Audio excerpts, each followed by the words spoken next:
Okay, that was the song by Fabri. Yeah, that was well. It was Your band. A band I've been involved with a few years ago called Food Soon. Nice music. And it lasted only for a few years because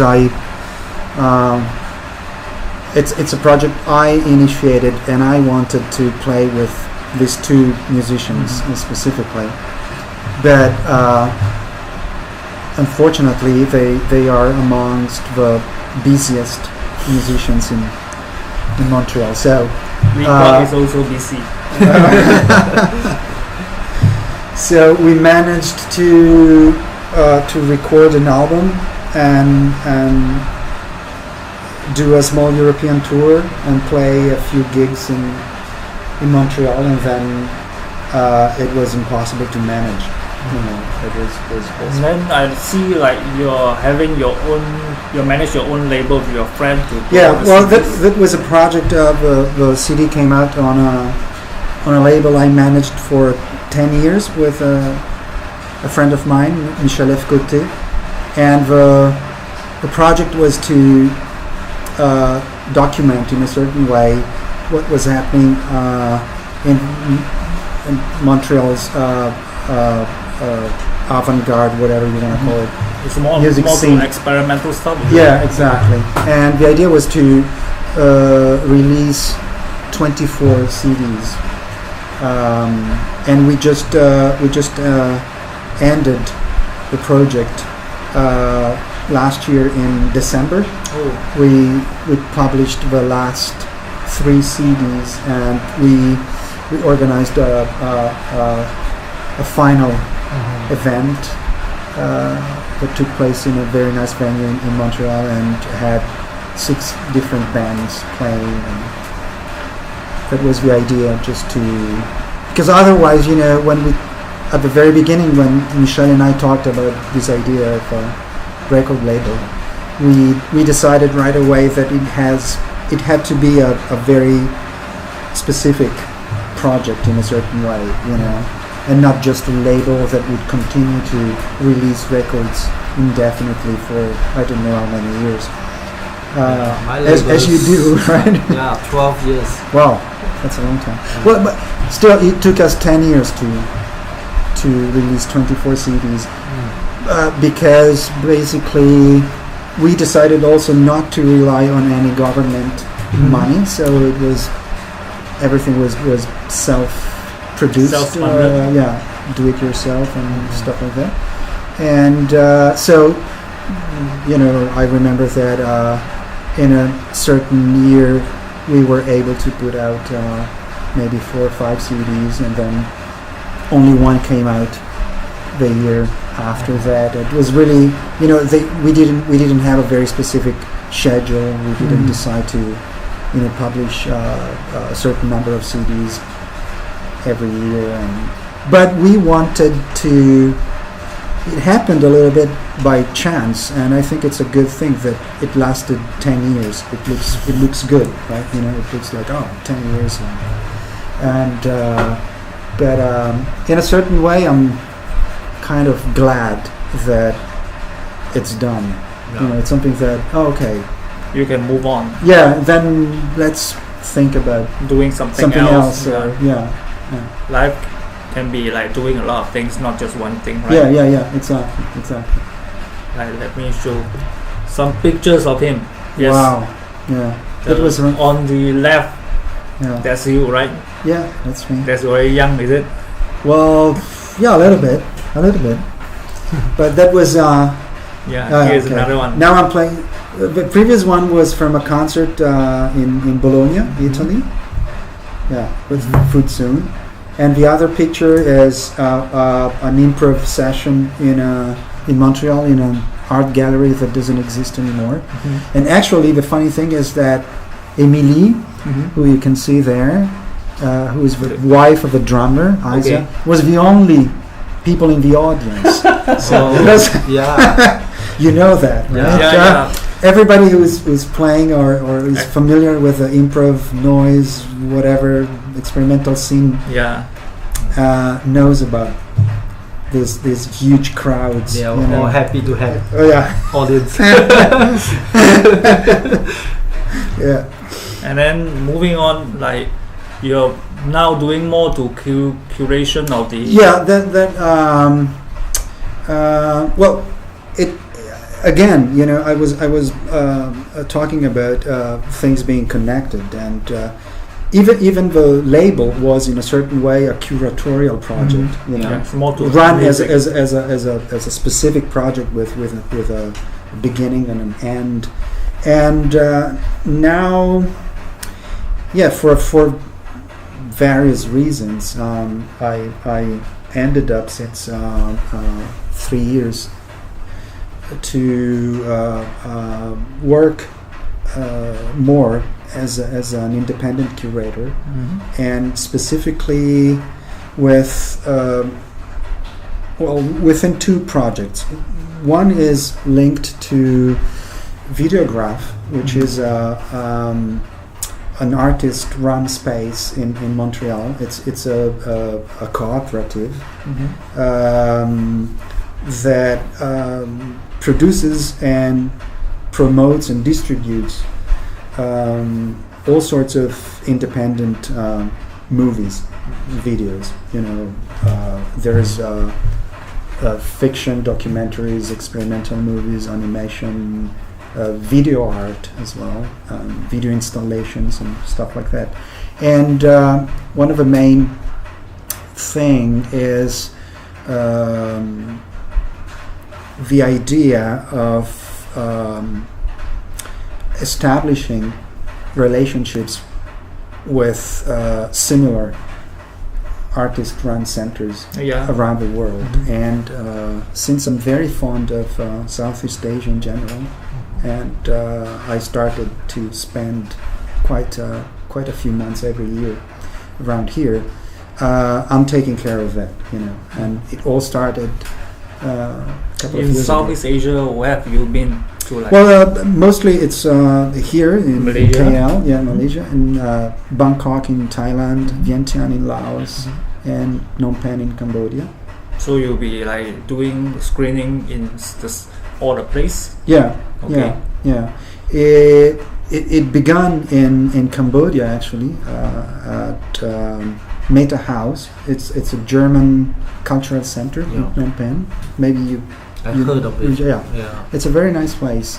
And when I was there for the first time, I found out about the place, and I was struck by the similarities, between Meta House and Videograph.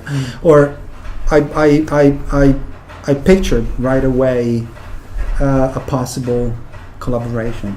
So I curated a couple of programs of stuff culled from the Videograph catalog there, and then I brought back to Canada some documentaries made by Meta House, Cambodian stuff, and we organized last month at the Cinematheque in Montreal a 3-day event dedicated to new Cambodian documentaries, and so that's the main idea. I've been doing now for the second year in a row. Been curating a screening at Findars. Where this is your old work, your design, the type, some fonts, stuff. This is the last Saturday, right? Yeah. The screening at Findars, the second time. Yeah. The first time was last year. Exactly. And then this is the second time. Yeah. This year.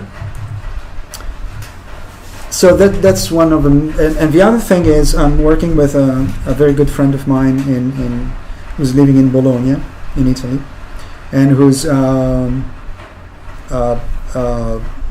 I would say maybe the main organizer I don't know, is really into animation shorts.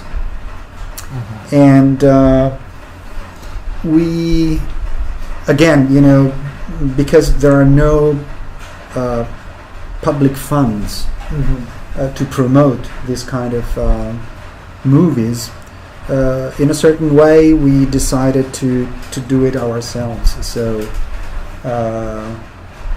that's the only way, I think. Yeah, I know.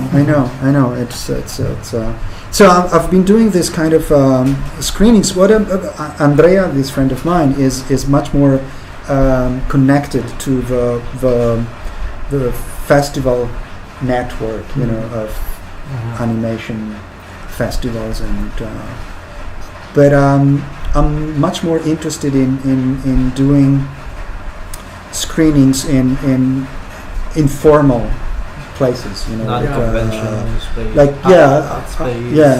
Like artist run spaces. To me last time, like you're going to a film festival, like people, like just a group of friends, like gathering to watch a movie. Like every time it's the same type of person, right? That's a little. I think that festivals in general are a little bit of a ghetto thing in a certain way, and festival tourists.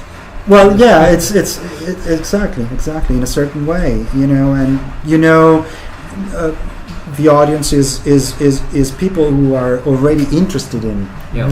Whereas it happened many times during. I saw many times after the screenings I curate here and there.